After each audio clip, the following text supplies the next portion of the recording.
Gracias por escuchar los podcasts de Radio Nacional.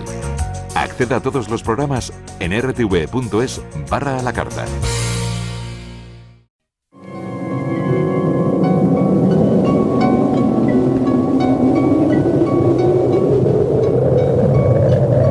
Solo cuando el túnel está en la más absoluta oscuridad es cuando puede volver otra vez la luz.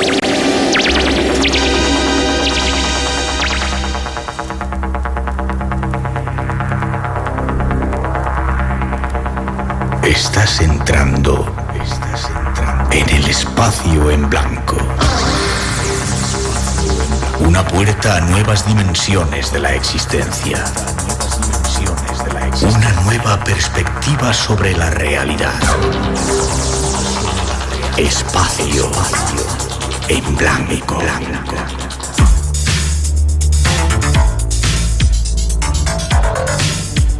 Una producción escrita y dirigida por Miguel Blanco. Hola, buenas madrugadas. La cita con el misterio está ya lista. Casi 120 minutos de viajes apasionantes por esos universos que aquí, en el espacio en blanco, nos gusta compartir en estas madrugadas del verano español, y eres bienvenido a ellas.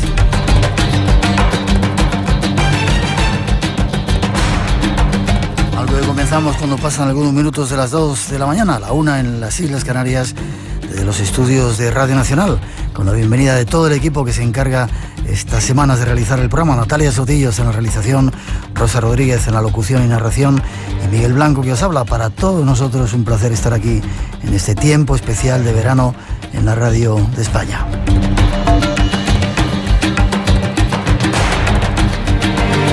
Hoy os hemos preparado 3 temas diversos, todos inquietantes y llenos de respuestas. Ahí va un avance.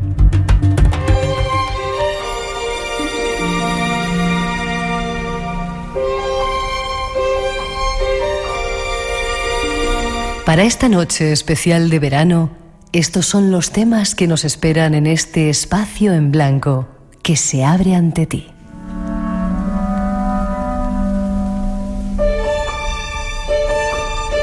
Comenzaremos con la visita de una experta internacional en el tema de la comunicación con animales.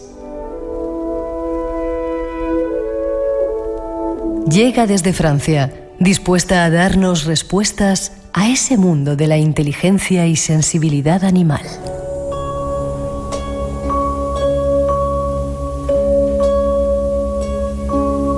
Continuaremos viaje hasta Andalucía. Allí nuestro invitado nos descubrirá algunos lugares enigmáticos y algunos casos llenos de misterios. Terminaremos yendo hasta México para tratar uno de vuestros temas favoritos, los ovnis.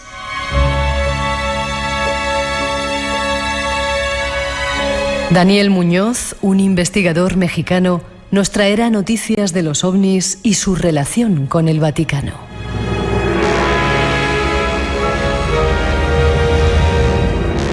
La cita está preparada.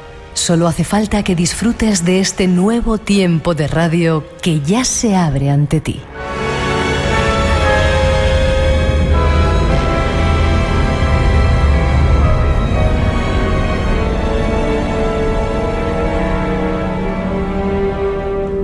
Esas son nuestras intenciones, lo que os hemos preparado para este programa especial.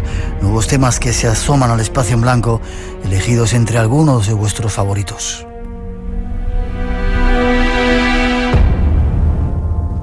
Y para comenzar vamos con esa misteriosa manera para comunicarse con los animales. Una de las mejores expertas del mundo en el tema nos visita, Laila del Monte. Escuchad lo que nos cuenta. Hasta Francia nos vamos para hablar con Laila del Monte. Buenas noches, Laila. Buenas noches. ¿Cómo estás? Bien, gracias. ¿Eres americana, pero viviste en Fuerteventura o en... ¿Dónde fue? ¿En Baleares? No, en Baleares, en Formentera. Formentera. Confundía Formentera con Fuerteventura. Y ahí fue un poco donde te iniciaste a comunicarte con los animales. Has visto que casi ni te he presentado y nos lanzamos directamente al tema. Sí.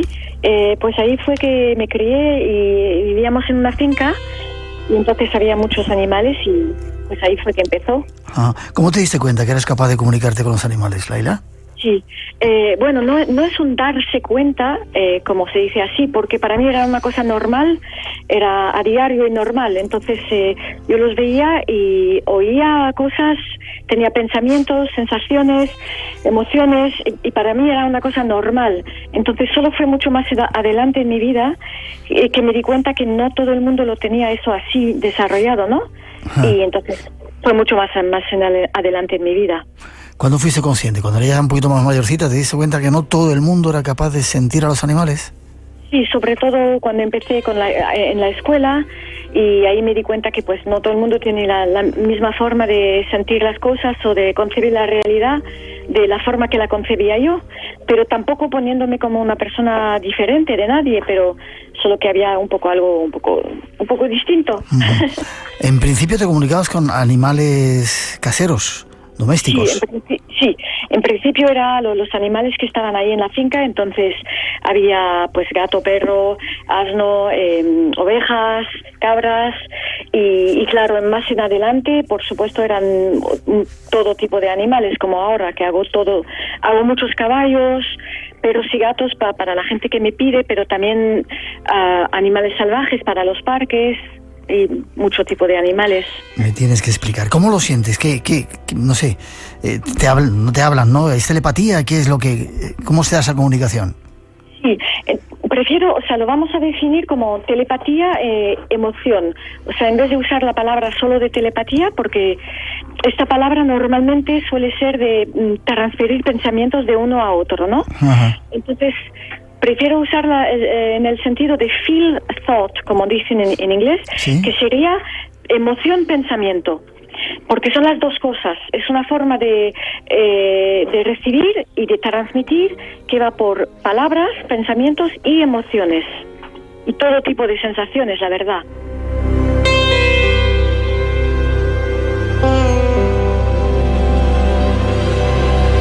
¿Cómo se establece, Laila, esa comunicación? Tú estás en un sitio y sientes que el animal se te acerca. ¿Cómo se da?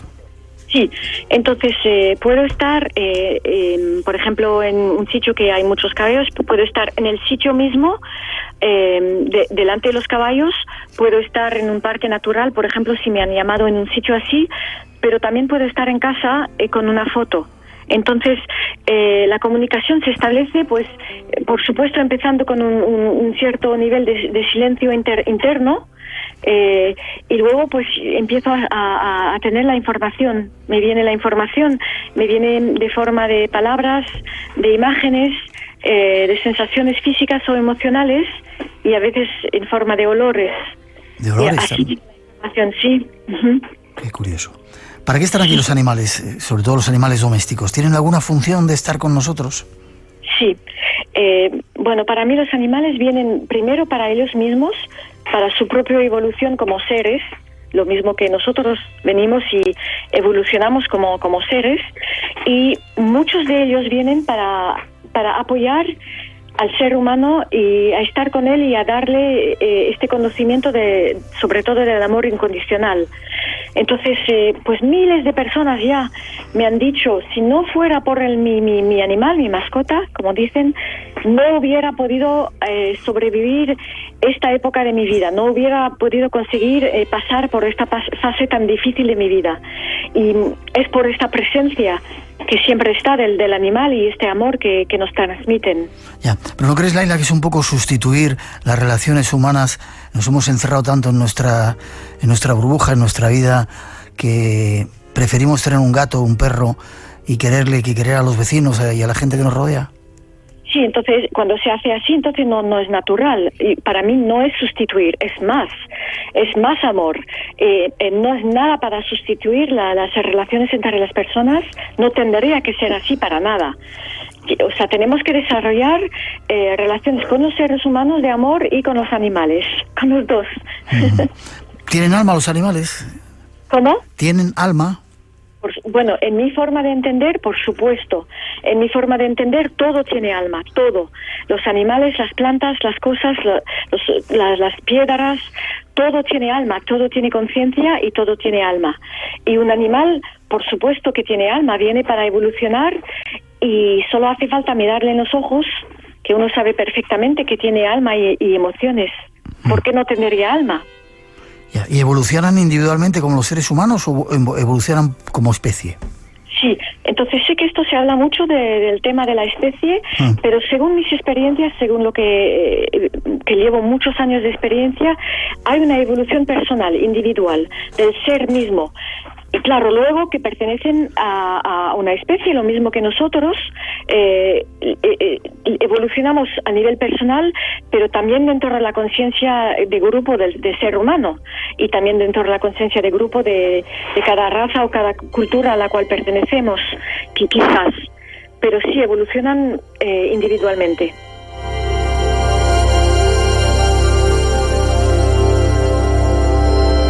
Laila, ¿por qué vienen a nuestra vida los animales? ¿Te eligen ellos o...?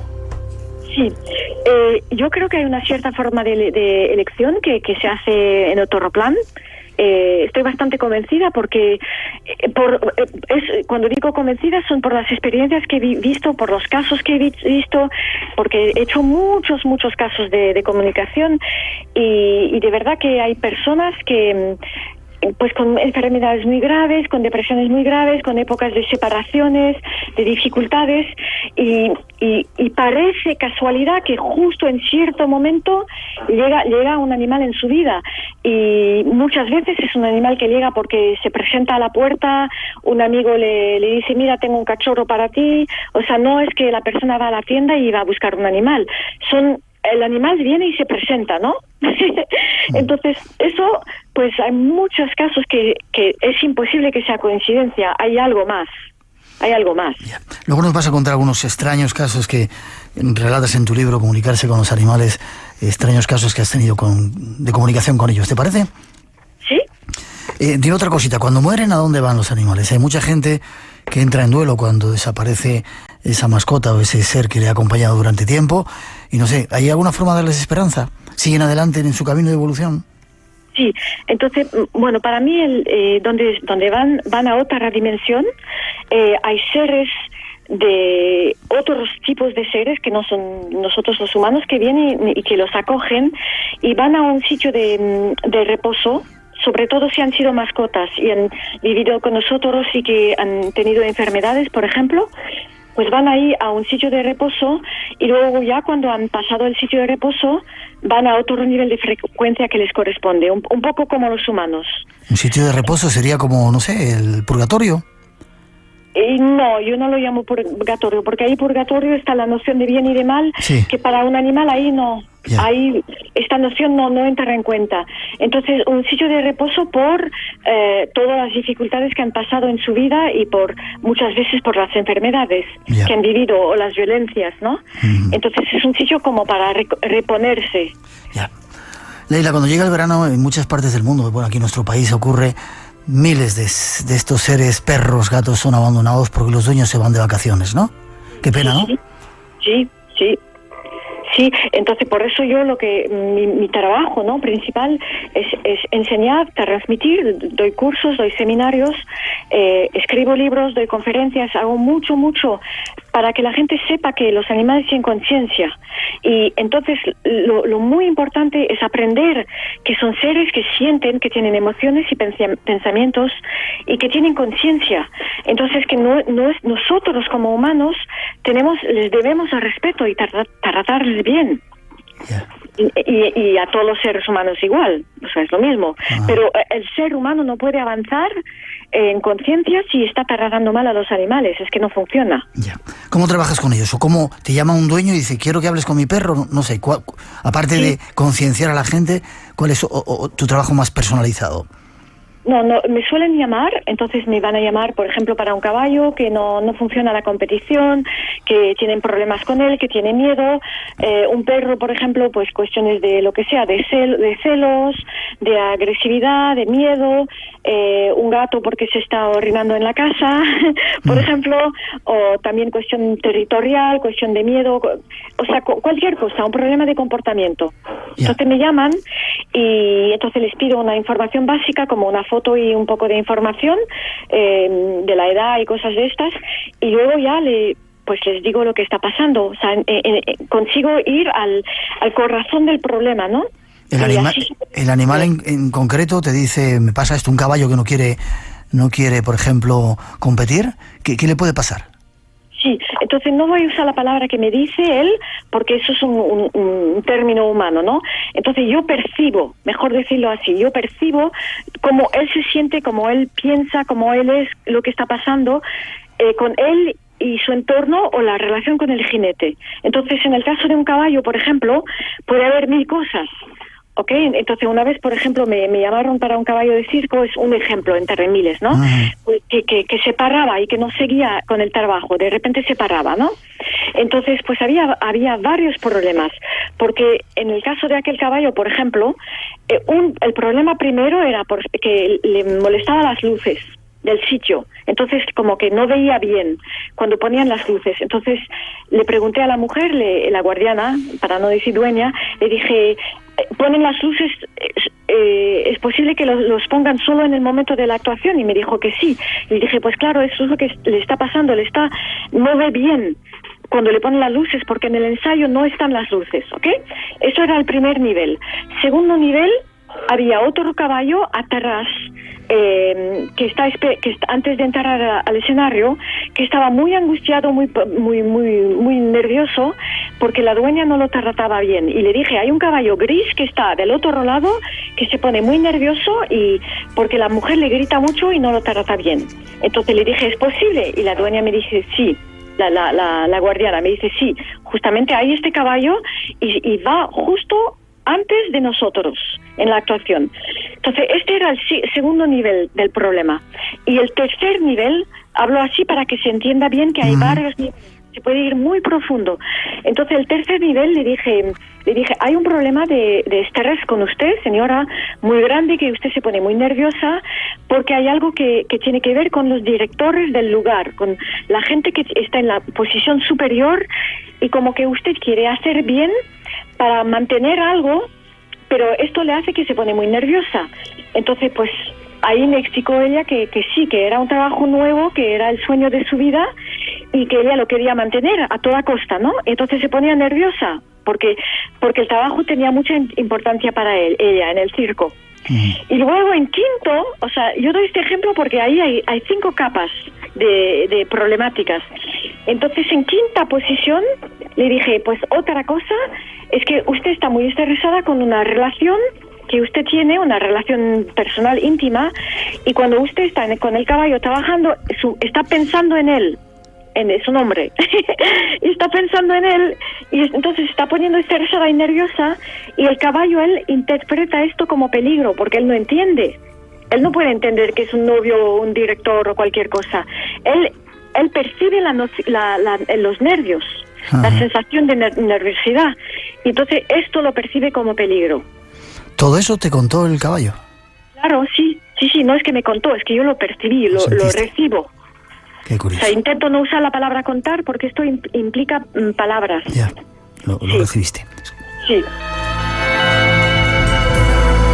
Espacio en Blanco, en Radio Nacional, con Miguel Blanco. Y esta noche con Laila del Monte, tratando de aprender más cosas de la comunicación con los animales. Laila, ¿no crees que el ser humano está tratando de no solamente domesticar físicamente a los animales, sino hacer que sean como nosotros? Dicen que los animales se parecen a los dueños, ¿no? Queremos que se comporten casi como seres humanos o como niños, que se hagan pies en su sitio, que tengan horarios, etcétera, etcétera. ¿Eso es bueno para ellos? Bueno, yo no digo que sea bueno para ellos, pero a partir del momento que el animal pues vive en nuestra vida, hay una cierta adaptación que tiene que estar por las circunstancias, ¿no? Entonces, claro, hay cosas, por ejemplo, si hablamos de horarios, por ejemplo, para caballos, que no es buenísimo, porque normalmente un caballo pues va a comer cuando sea, todo el día, ¿no? Está caminando, comiendo, caminando, comiendo, caminando, comiendo. De repente se encuentra encerrado y encima le dan de comer 1 o 2 veces al día. Entonces esto ya no. Pero claro, al nivel de evolución, a partir del momento que un animal comparte nuestra vida, pues hay una forma que sí, que se va a adaptar a nuestra forma. Ya. ¿No acaban un poco estresados también ellos y cogen las manías de los dueños? Muchas veces sí, cogen muchas cosas de los guardianes, mucho. ¿Perros o gatos? Los dos, todos. Sí, pero no hay una especie animal para cada persona. Hay gente que dice, no, yo no aguanto los gatos, no me gustan nada y prefiero a los perros. ¿Eso tiene algo que ver? No tiene nada que ver. Esto es cuestión de preferencia personal. No tiene nada que ver. O sea, son seres increíbles los dos. Perros y gatos, los dos son increíbles, pero los dos absorben del ser humano las emociones. ¿Y los animales salvajes que te han comunicado? ¿Qué has sentido con ellos? ¿Están preocupados por la situación que están viviendo? No, entonces los animales salvajes es distinto, porque ellos la verdad que no quieren saber nada del ser humano, en cuanto menos mejor, porque para ellos el ser humano representa pues peligro o encarcelamiento o algo que no es bueno. Uh-huh. Entonces, claro, yo la oportunidad que tuve de hablar con animales salvajes fue completamente salvajes, fue en el Montana, cuando me encontré enfrente a varios animales salvajes. ¿Qué eran? ¿Qué tipo de animales eran? Varios. Me encontré delante de un oso una vez, que ¿sí? no fue muy divertido porque era peligroso. Uh-huh. Me encontré delante de, ¿cómo se dice? No sé cómo se dice en español. ¿Tipo ciervo? Tipo ciervo, como Bambi. Sí. Y también de los otros, que son muy altos, que tienen los cuernos muy grandes. Sí. Estos. Sí. Los renos, sí. Están en el libro, lo cuento en el libro que va a salir dentro de poco, Little Wolf. Entonces ahí la comunicación pues es muy muy corta, porque claro, yo estoy en el territorio de ellos. Sí. Entonces tampoco son muy amigables en plan de hacer toda una conversación conmigo, no. Entonces es una comunicación muy corta. Y luego otro tipo de animales salvajes que he hecho eran animales que vivían en parque. Entonces eran semisalvajes, porque a la vez estaban en un parque, entonces también ahí estaba el ser humano metido entre los dos, ¿no? Uh-huh. ¿Y con animales del agua también? ¿Ballenas, delfines? He hecho muy poco, porque pocas veces me ha venido la ocasión. He hecho un delfín una vez, que era una maravilla. He hecho muchas veces tortugas, estas tortugas de mar muy grandes, porque trabajé con un centro de rescate que rescataban las tortugas muy grandes ahí en el Pacífico, ¿sí? Que estaban lastimadas por los barcos. Uh-huh. Entonces, pues trabajé mucho tiempo ahí como benévola para ellos, y ahí sí que he hecho comunicación con tortugas, muy, muy bonito, muy, muy bonito. Sí.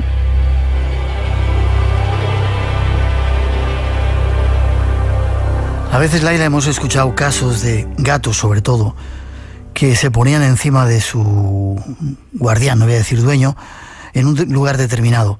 Al final se descubría que en esa parte del cuerpo esa persona tenía un cáncer y el gato lo sentía y como que se lo atrapaba para él. ¿Has tenido casos de estos?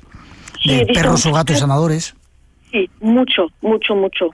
Que tampoco no sé si hay que dejarles hacer todo eso, porque igual no es bueno para ellos, pero sí, he visto muchos casos así, sí. Pero todos los animales tienen un lado sanador por el amor que tienen, todos, y la energía que tienen. Gatos gurú, hay un capítulo que hablas en tu libro de gatos gurú. ¿Qué significa esto? ¿Hay gatos que enseñan a los seres humanos? No, es un título sarcástico, porque es el título sobre los gatos que hacen que orinan en la casa, sí, por causas emocionales. Entonces el título es sarcástico en el sentido de gurú, pues para aprender cosas de la vida a través del hecho de que se orinan, pero no, es un título sarcástico. Bueno, y casi a punto de terminar, ¿algún otro caso extraño de comunicación que hayas tenido, que te haya llamado la atención con animales? Es que me han llamado todos la atención, así que, o sea, es extraño para nosotros como ser humano, pero como para ellos no, o sea, porque nosotros miramos las cosas como seres humanos. Entonces a veces hay cosas que uno no entiende. Por ejemplo, hace poco tuve un perro que es agresivo solo por la noche, ¿ok? Sí. Solo por la noche. Imposible saber por qué. Entonces el gato vivía con dos mujeres, el perro, con dos mujeres que son amantes, y ellas me llamaron, ¿por qué el perro es agresivo por la noche, a la hora de acostarse? Pues entonces resulta que era toda una cuestión, que no puedo hablar aquí, pero toda una cuestión de entre las dos mujeres, una cuestión íntima, ¿no? Sí. Entonces que el perro se volvía territorial porque él sentía las emociones de una de las personas. Entonces hay cosas que parecen muy extrañas, pero que al final no las son. Ya. Al final no las son. ¿Qué lección nos traen los animales domésticos para que aprendamos junto a ellos, que somos bastante torpes si no lo hacemos? Perdona, no escuché el principio de la palabra. ¿Qué lección nos traen o qué podemos aprender de ellos? Pues muy sencillo. Pues sencillísimo, esto lo sabe todo el mundo, el amor y la paciencia y la tolerancia. Sí. ¿Tienes algún animal en casa ahora? Yo tengo 2 animales en Estados Unidos, sí. Sí. Esta es Leila del Monte, dentro de poco estará con nosotros aquí en España. Sí.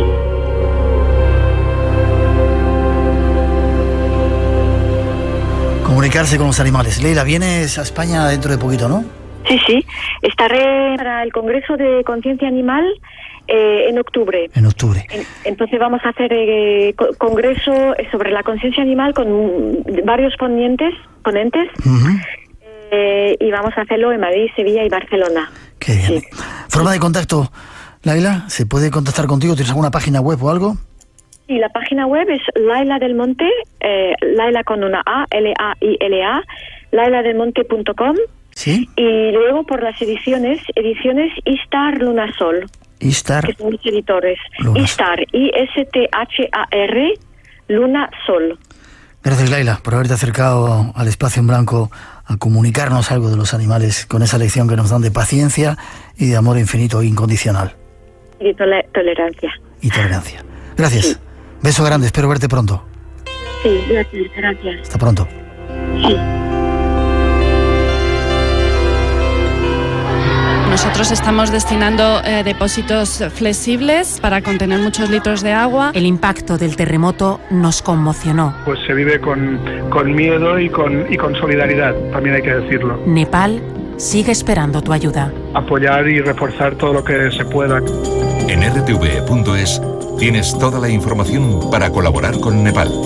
Radio Nacional de España con Nepal. El misterio te espera de 2 a 4 de la madrugada del sábado al domingo. Espacio en Blanco con Miguel Blanco en Radio Nacional.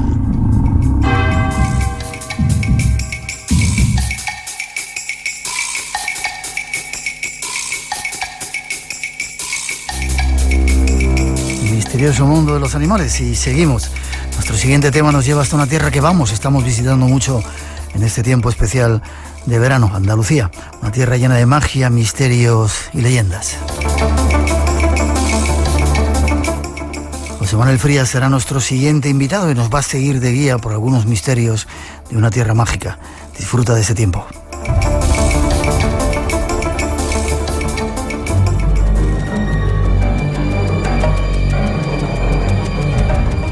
El misterio se encuentra anclado en la provincia almeriense desde la prehistoria. Así lo expresó el hombre del Neolítico cuando sobre la dura roca de la Cueva de los Letreros y en otras tantas del entorno pintó el símbolo que sería una insignia para los futuros habitantes de Almería, el índalo. Se trata para unos de la simple representación de un arquero, para otros la imagen de un ídolo, un dios que sería usado tradicionalmente con posterioridad como protección ante los rayos y para ahuyentar a las brujas y al mal de ojo.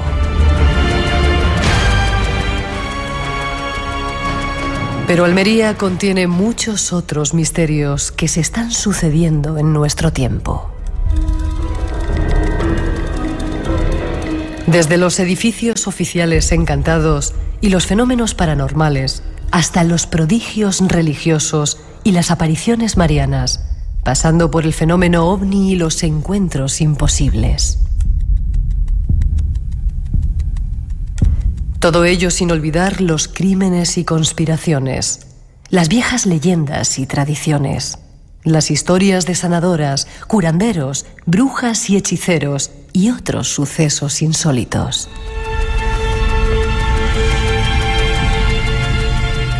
Dejemos que nos guíe nuestro próximo invitado.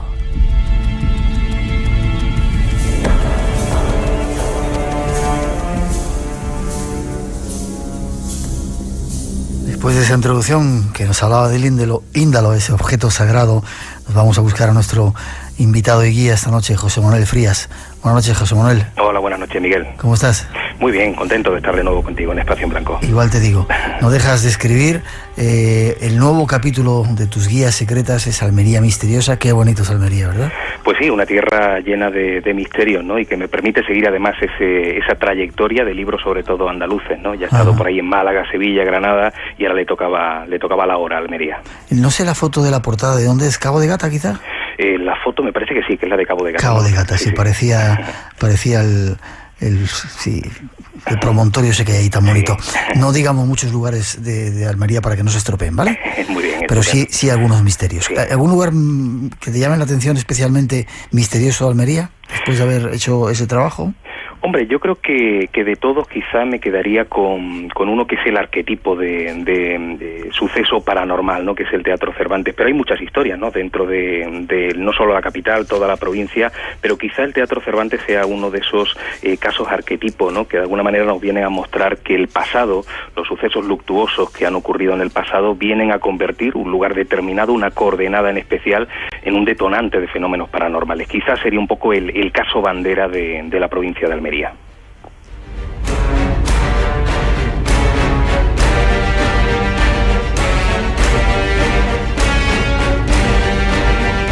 Un teatro que vamos a ir a conocer, Teatro Cervantes, está en la propia capital, ¿no? En Almería. Sí. Esta es la misma... Poeta Villaespesa, número 1, tengo aquí. Exactamente, está en plena capital, y si tuviéramos que conocer un poco su historia más tenebrosa en cuanto a suceso luctuoso, tendríamos que remontarnos al año 1922, ¿no? Había una actriz muy conocida en Almería, era almeriense de cuna, hablamos de Concha Robles Pérez, que había emigrado a Madrid tiempo atrás, allí había empezado a trabajar como actriz, ya que su padre era tramoyista, y digamos que, bueno, desde pequeña había vivido un poco el mundo de los escenarios, y fíjate, en un momento determinado contrae matrimonio con Carlos Verdugo, un comandante que era un hombre además muy celoso, que la seguía a todas partes, que incluso durante un tiempo la apartó del terreno del teatro, y ella, tendiendo más a su vocación que a esa vida un tanto terrible que vivía a su lado, decide separarse y retoma de nuevo el mundo del espectáculo. Y en un momento determinado, concretamente en aquel año 1922, se presenta en Almería Santa Isabel de Ceres, ¿no? Una obra de teatro muy popular, muy polémica, que tenía como actriz principal a la propia Concha Robles, con lo cual en Almería fue una noticia muy agradable porque aquella hija pródiga regresaba, ¿no?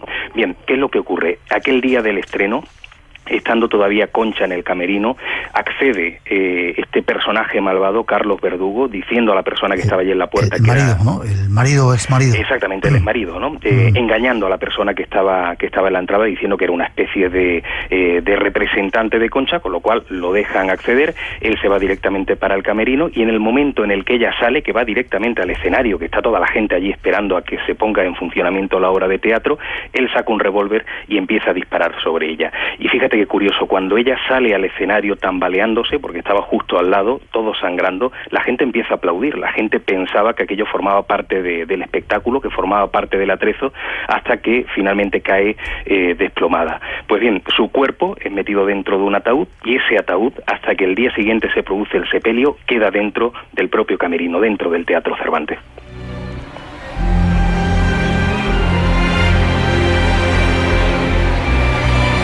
Una escena, José Manuel, presenciada por un montón de público que llenaba el teatro, ¿no?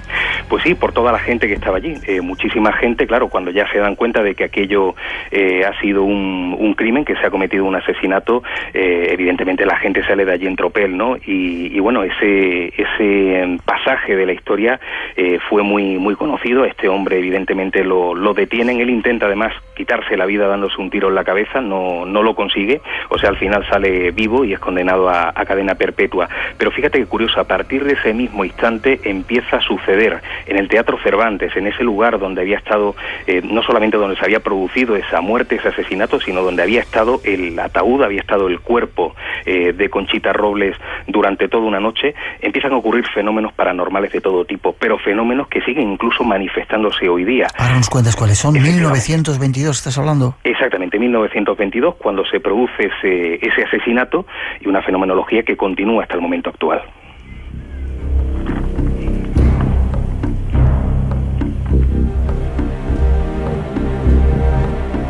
¿Qué es lo que ocurre, José Manuel?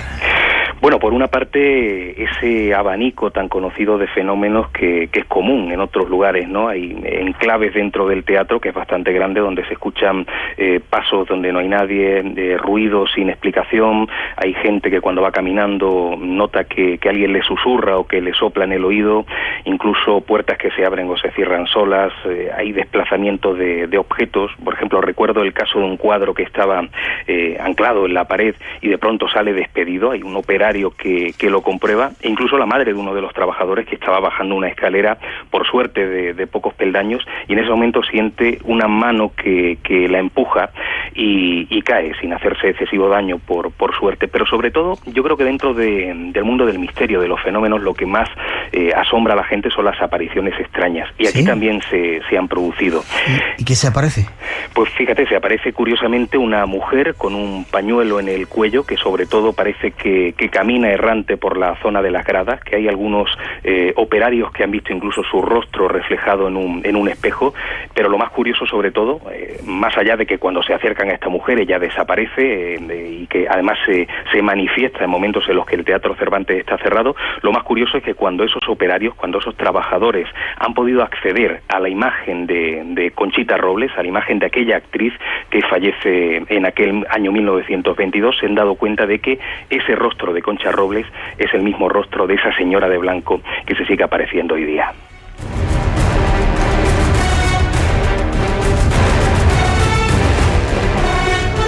Ruidos, pasos, presencias e incluso esa visión fantasmal, ¿lo hace cuando no hay público? Es decir, cuando no está habiendo una representación. Sí, hasta el momento actual parece que toda la fenomenología se ha dado en momentos en los que el teatro está cerrado. O sea, nunca ha habido un testimonio de alguien que ha ido pues a ver una representación. O sea, siempre son trabajadores, siempre son operarios, gente de la limpieza. Yo no sé si eso tiene más que ver por el hecho de que en el momento en el que hay una representación y tanta gente y tanto ruido, que quizás puede pasar desapercibido, ¿no? Sí, quien dice que en algún momento determinado se ha movido algo en el escenario, pero bueno, no hay un testimonio tan concreto como el de esos trabajadores que se han enfrentado a la visión de Concha Robles o de la presunta Concha Robles en mitad de la tarde o en mitad de la noche, en momentos incluso a plena luz del día cuando está aquello cerrado. O sea, parece que los testigos principales son aquellas personas que por motivos de trabajo están allí cuando el edificio se encuentra completamente clausurado. Dices aquí en tu libro algunas líneas acerca de Concha Robles. Parece que su violenta muerte fue como una especie de maldición para ella, estando condenada a vagar eternamente por aquel coliseo del arte almeriense. Pero no solamente le pasa a ella, parece que hay algo más en relación a toda la gente que estuvo trabajando en esa obra de teatro Santa Isabel de Ceres.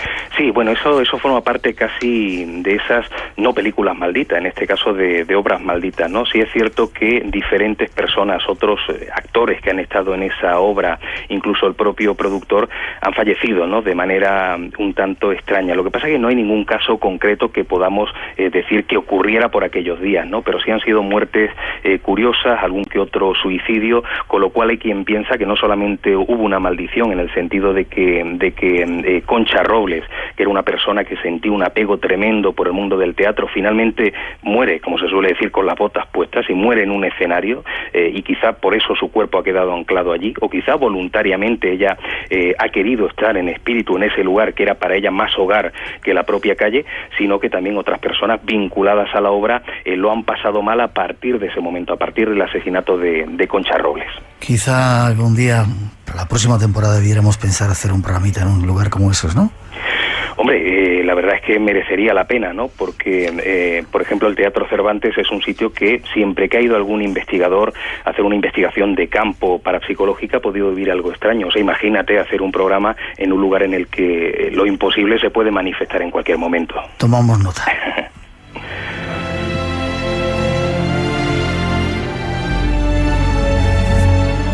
Si te gusta el misterio, lo desconocido, tienes una cita con nosotros. De 2 a 4 de la madrugada, del sábado al domingo. Espacio en Blanco, con Miguel Blanco, en Radio Nacional. Y esta noche con José Manuel Frías, hablando de algunos misterios de Almería. Presencias en el refugio, un refugio antibombas en el subsuelo de la ciudad.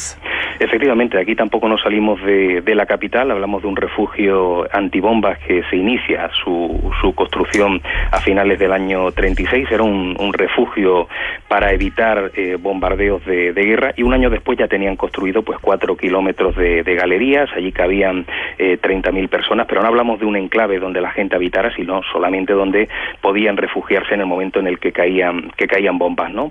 Pero era un sitio muy completo, tenía su despensa, su enfermería, incluso un quirófano y diferentes entradas repartidas por la ciudad. Había, por ejemplo, una en la catedral, otra en el propio Teatro Cervantes del que hemos hablado, e incluso en viviendas de gente adinerada.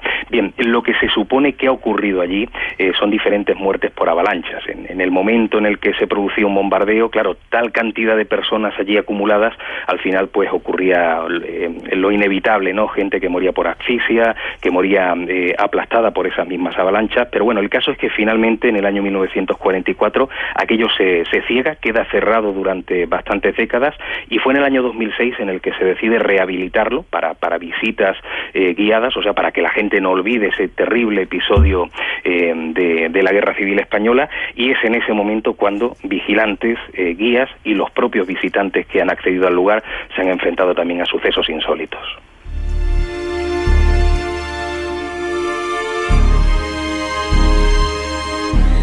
Quizás sea como esa teoría de las impregnaciones, ¿no? Cuando ocurre algo tétrico, algo dramático en un lugar, se queda ahí impregnado, y eso con el paso del tiempo se sigue manifestando y ciertas personas son capaces de verlo. Posiblemente, porque en este caso la fenomenología es muy repetitiva, es como siempre decimos, una vieja película, algo que se repite una y otra vez, como si aquellas muertes, aquel sufrimiento, aquella impotencia hubiera quedado plasmada de alguna manera. La fenomenología es similar a la de otros lugares también, esa sensación de que alguien te vigila, oír pasos detrás de ti, ruidos, voces, hay luces que se apagan solas, puertas incluso que estando cerradas con llaves se abren, y luego sobre todo los vigilantes de seguridad son los que han reportado, por ejemplo, la desaparición de objetos que estaban en un momento dado delante de ellos, han desaparecido y han aparecido en otro lugar, o incluso la activación de los mecanismos de ventilación. Pero me contaba un guía algo muy curioso, ¿no? Allí hay diferentes paneles interactivos para que los visitantes puedan pues ver y escuchar diferentes historias relacionadas con el enclave. Pues bueno, cuando aquello está cerrado, de pronto se activan solos, o saltan las alarmas solas también sin ningún motivo. Y también la presencia de una mujer vestida de blanco caminando por esos túneles, ¿no? Efectivamente, de hecho, fíjate, cuando yo me enteré de esta historia, como sabía que había un conducto que unía este refugio con el Teatro Cervantes, no sé por qué se me fue la imaginación hacia Concha Robles, ¿no? Porque hablamos también de la aparición de una mujer, pero parece que no tiene relación, porque esta señora de blanco que se ha aparecido, incluso a algunos visitantes, no solamente hablamos aquí de trabajadores, sino de gente que de pronto ha visto aparecer por esos estrechos conductos a una mujer que cruza de un lugar a otro y desaparece sin que haya ningún tipo de acceso, pero sobre todo los guías y los vigilantes son los que la han visto, pero la han visto principalmente, o sea, como enclave, como zona caliente, en el quirófano, tumbada sobre una camilla. Claro, aquí podemos empezar a imaginar posibilidades, a barajar hipótesis. Se trata tal vez de una mujer que falleció en aquellas avalanchas, que falleció asfixiada y que fue tratada, en este caso sin éxito, en el quirófano. Podría ser.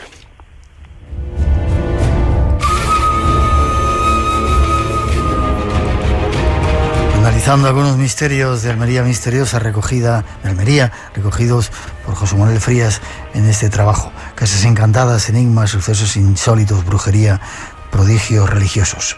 ¿El Lignum Crucis está en Almería? Veo un capítulo que tienes aquí en tu libro. Sí, hay diferentes. Me parece que, si mal no recuerdo, hay 4 en diferentes municipios. También Almería como provincia es muy fervorosa, ha sido sobre todo en el pasado muy creyente en fenómenos religiosos.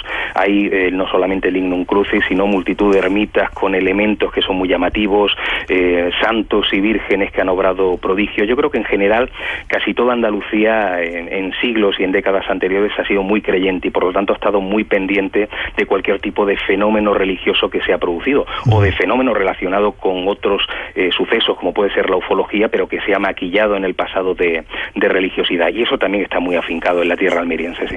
Vale, nos vamos casi en el último tiempo a hablar de la procesión de las ánimas de la Santa Muerte. Ocurre fuera de Almería, en la Rámbala de las Cruces, en Adra. Sí, en Adra es una especie, siempre lo digo, de Santa Compaña a la andaluza, ¿no? Porque nos encontramos con esa extraña procesión de muertos, ¿no? Pero para conocer un poquito la historia muy rápidamente del enclave en sí, de esa pequeña ermita junto al arco romano, habría que decir, por lo que cuenta la gente de la zona y que lo vivió en primera persona, una señora en la época de la Guerra Civil promete erigir una ermita de su propio bolsillo si su padre y su hermano salen con vida de la contienda. Estaban en ese momento dentro de ella y parece que corrían bastante peligro. El caso es que salen ilesos y ella elige ese punto concreto para erigir la ermita, que posiblemente al principio no estuviera dedicada a las ánimas, pero como a finales del siglo XX operaba una hermandad de ánimas en el entorno, pues es posible que se creara esa nueva advocación. El caso es que a partir de ese instante y prácticamente hasta la actualidad, o sea, todavía hay gente que dice haber visto esa curiosa imagen de la procesión, se habla del Santo Entierro, ese es el nombre que se le ha dado a esa procesión de ánimas que recorre el pueblo desde la ermita, o sea, surge de ese pequeño enclave religioso, empieza a recorrer diferentes calles de madrugada, personajes con ropajes negros, con grandes velones, y sobre todo la gente dice que si te cruzas con esa procesión y no quieres fallecer o tener algún tipo de accidente o algún tipo de circunstancia negativa, no tienes que mirarlo jamás a los ojos, a esos personajes con los que te cruces, jamás debes cortarles el paso, y lo mejor que puedes hacer es arrodillarte y rezar.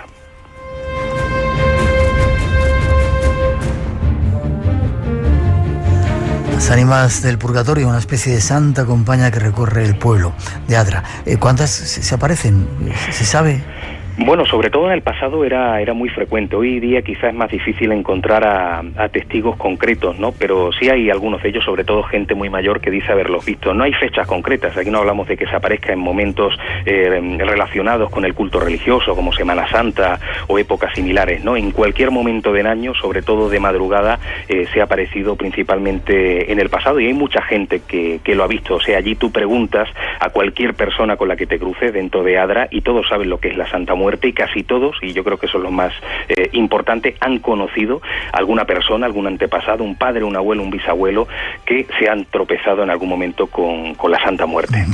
Hay mucha cultura de sanadores y de curanderos también en Almería, ¿verdad? Sí, en Almería, la verdad, sobre todo en zonas de pueblos, en zonas de interior, en la provincia, porque en la capital es menos frecuente. Sí hay ha habido sobre todo muchos sanadores, personas que han curado enfermedades con imposición de manos, o incluso con métodos curiosos, como es acercar la cabeza a la propia cabeza del enfermo, lanzarle el aliento, utilizar elementos que están en el entorno, como puede ser el agua de un río supuestamente purificada por la energía del propio santón. O sea, en este enclave de Andalucía que es Almería también se ha movido bastante la creencia en curanderos y en sanadores, es muy habitual. Sí. Y ya casi para terminar, los ovnis. Muchos ovnis han aparecido por la provincia de Almería. Sí, muchísimos. Y fíjate, en este caso sí ha sido importante la propia capital, porque principalmente en la década de los 70, entre el año 74 y 79, aunque luego se han aparecido en los 80 y en los 90, y también en épocas un poquito más recientes, pero se me viene ahora mismo en la cabeza ese tramo de la década de los 70 en la que en la propia capital, en zonas muy concurridas, ha habido auténticas procesiones de luces, algunas de ellas incluso formando triángulos, o sea, 3 objetos que han viajado en procesión concertada por el firmamento y muy cerquita además de la gente. O sea, ha habido avistamientos en los cuales hemos podido encontrar testimonios de 15 o 20 personas, ¿no? Y luego, por supuesto, también en diferentes municipios. Pero ha sido muy frecuente, ha sido muy curiosa esa oleada de la década de los 70 que en diferentes puntos han dejado a muchísimos testigos asombrados ante la visión de esas luces que parece que no tenían explicación ninguna. Creo recordar que tuvimos la oportunidad de vivir en directo una mientras estábamos haciendo el programa, incluso conectamos con policías municipales que decían que estaban viendo en ese momento como extrañas luces sobrevolaban Almería. Este es un retazo de Almería misteriosa.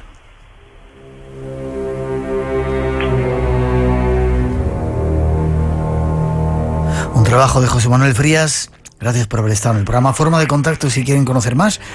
Bueno, principalmente mi página web. Creo que ese es un poco el epicentro de mi trabajo, que es www.josemanuelfrias.com. Ahí hay correo electrónico para cualquier tipo de cosa que deseen. Perfecto. Si habéis vivido algún caso, si queréis contarle algo, si queréis saber algo más, esta guía secreta de Almería misteriosa, www.josemanuelfrias.com. .com, efectivamente. Gracias, José Manuel. Un placer que nos hayas llevado de viaje, que hayas servido de guía para conocer esta provincia que tanto nos gusta. Seguiremos camino. Claro que sí, ha sido un placer, amigo. Un abrazo. Fuerte abrazo, hasta pronto.